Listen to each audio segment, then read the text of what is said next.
కాకి నక్క. ఒక కాకి చెట్టు కొమ్మ మీద కూర్చొని మాంసపు ముక్కను పట్టుకొని ఉంది. దానిని గమనించిన ఒక టక్కరి నక్క కపట స్నేహాన్ని నటిస్తూ ఆ కాకి వద్ద ఉన్న ఆ మాంసపు ముక్కను ఎలా తీసుకుందో మనం ఈ కథ ద్వారా చూద్దాం.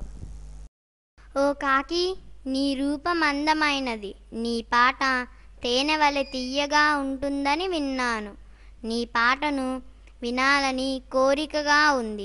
నా కోసం ఒక్క పాట పాడవా అని అనడంతో కాకి కావు అని అరవగా కాకి నోటిలో ఉన్న మాంసపు ముక్క జారి నక్క నోటికి చిక్కింది. దానిని అక్కడే తిని నక్క వెళ్ళిపోయింది. దానితో కాకి బిక్కమొఖం పెట్టింది.